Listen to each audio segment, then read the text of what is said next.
ત્યાંની પબ્લિક તો એમ જ કહે કે મોદી ગુંડા, એટલે મોદીએ દંડા લઈને લોકોને કહી દીધું છે જાહેરમાં કે લઈ અને લાગે અને ઠોકમ ઠોક કરો, કારણ કે વિરોધ કરવો એ પ્રજાનો હક છે. પહેલી વાત તો આ લોકશાહી દેશ છે. હું પણ વધારે ને વધારે ભાજપનો ચાહક હતો, પણ આ વસ્તુઓ જોઈને એટલે આની હટ થઈ ગઈ, દિલને લાગી ગઈ કે ના યાર આ આવી સરકાર તો નથી જ ધારી. મેં સવારે નીકળીએ છીએ ને, અમારું શું થવાનું છે અમને નક્કી નથી, પણ આ ભવિષ્ય બાળકોનું ના બગડે એના માટે અમે ઊભા છીએ અને બોલીએ છીએ.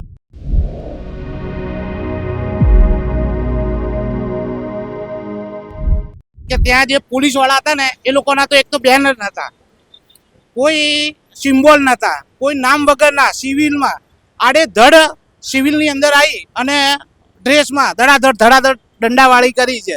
એટલે એક રીતનું તો ત્યાંની પબ્લિક તો એમ જ કહે કે મોદી ગુંડા, એટલે મોદીએ દંડા લઈને લોકોને કહી દીધું છે જાહેરમાં કે લઈ અને લાગે અને ઠોકમ ઠોક કરો.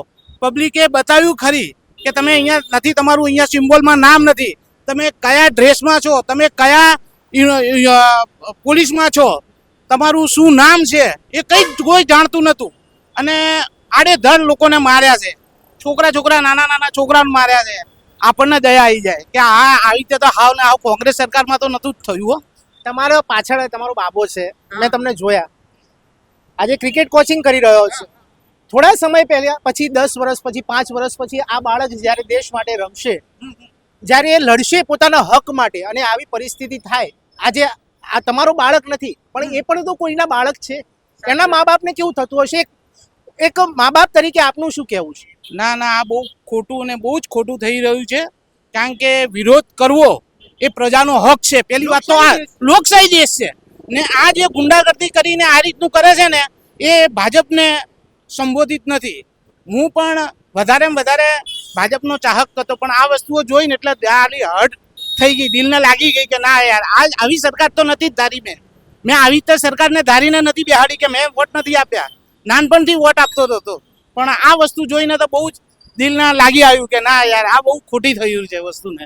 મારું બાળક હતું. હા, ને એ માધ્યમથી આ ગુજરાત પ્લસ તમારા જે સમાચારથી આ આગળ સુધી જાય, જોવે લોકો, તો મને આનંદ થશે કે ના લોકો જાગૃત થાય અને લોકો આવે. આમ નહીં પણ બીજી રીતે પણ લોકો સોશિયલ મીડિયાથી અત્યારે તો ગોડી મીડિયા ચાલી રહ્યું છે, એટલે હું કંઈ વધારે બોલવા નહીં માંગતો, પણ આપણા જે મોબાઈલો બોલી શકો છો, લોકશાહી છે. અને આ તમારા માટે જ અમે લોકો અહીંયા ઊભા છીએ.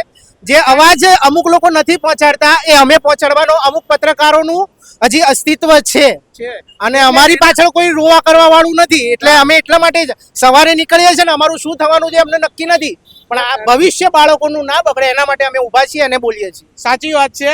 એટલે જ આ ગુજરાત પ્લસ જે માધ્યમથી આ તમે આ બતાવો છો, એટલે મને લાગી આવ્યું કે ના ચાલુ હજી તો કંઈક છે માનવતા, કે અત્યારે ચાલુ છે આ કેમ્પસ, કે આ બધા સોશિયલ મીડિયા બાય થ્રુ લોકો જાણે, જાગૃત થાય અને આગળ સુધી આપણી વાત જાય કે નથી આ વસ્તુ બહુ ખોટી થઈ રહી છે.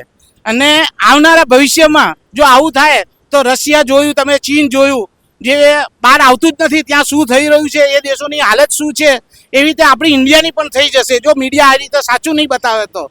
અને એ લોકો જે સરમુખત્યારશાહી સરકાર ચલાવે છે એવી જ ઇન્ડિયાની હાલત થઈ જશે. અને આવનારા ભવિષ્યમાં બહુ જ ખોટું છે, જેનું કોઈ સીમા નથી એમ કહી શકાય.